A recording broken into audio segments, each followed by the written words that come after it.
Hello बच्चों, चलिए प्रश्न को पढ़ते हैं। प्रेरणिक प्रभाव में किस प्रकार के इलेक्ट्रॉन विस्थापित होते हैं? तो आइए प्रश्न के मुख्य अवधारणा पे बात करते हैं। मुख्य अवधारणा, वे प्रभाव जो इलेक्ट्रॉन के विस्थापन अथवा विस्थानीकरण से उत्पन्न होते हैं। विस्थानीकरण से उत्पन्न होते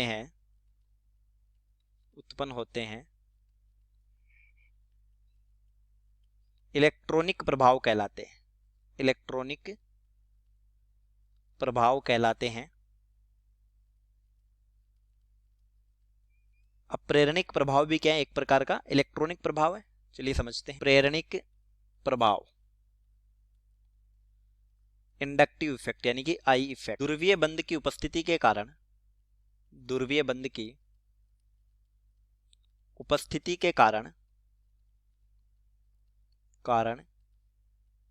कार्बन श्रृंखला में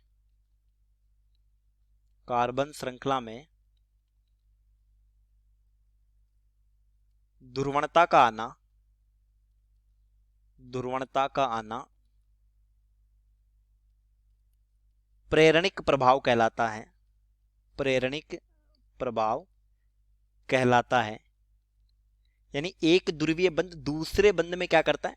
ध्रुवण करता है। यही तो प्रेरण है, कहलाता। यह प्रभाव सिग्मा बंध के इलेक्ट्रॉन का अधिक विद्युतऋणी परमाणु की तरफ खींचने के कारण हम जानते हैं इलेक्ट्रॉन नेगेटिविटी यानी विद्युतऋणता का मतलब होता है बंधित इलेक्ट्रॉनों को खींचना, उत्पन्न होता है। जैसे ये कोई कार्बन श्रृंखला है, CH3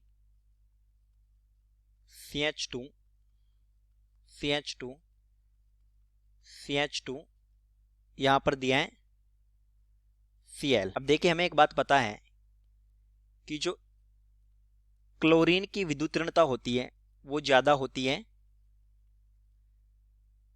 कार्बन की विद्युतऋणता से। तो ये हो गया ध्रुवीय बंध, यानी विद्युतऋणता में अंतर हो तो उस बंध को ध्रुवीय बंध बोला जाता है। तो इस ध्रुवीय बंध के दोनों इलेक्ट्रॉन क्लोरीन अपनी तरफ खींचेगा। इस ध्रुवीय बंध के इलेक्ट्रॉनों को क्लोरीन अपनी तरफ खींचेगा। यानी ये इलेक्ट्रॉन कार्बन नाभिक से दूर विस्थापित हो जाते हैं थोड़े से, और क्लोरीन नाभिक के नजदीक आ जाते हैं। इस कारण से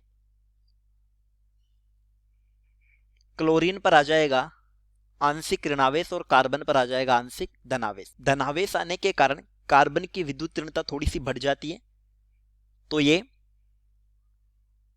इस कार्बन बंध के इलेक्ट्रॉनों को हल्का सा खींचेगा।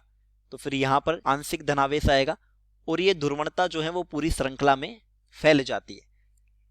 लेकिन 3 से 4 कार्बन बंध के मध्य ये पाया जाता है। इससे लंबी श्रृंखला के लिए प्रेरणिक प्रभाव मान्य नहीं है। प्रेरणिक प्रभाव 3 से 4 कार्बन तक की श्रृंखला के लिए ही मान्य है। तो हम हमारा उत्तर लिख लेंगे। प्रेरणिक प्रभाव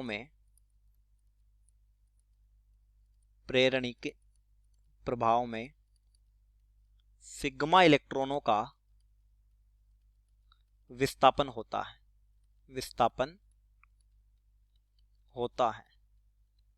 चलिए, उम्मीद करता हूं प्रश्न समझ आया होगा। धन्यवाद।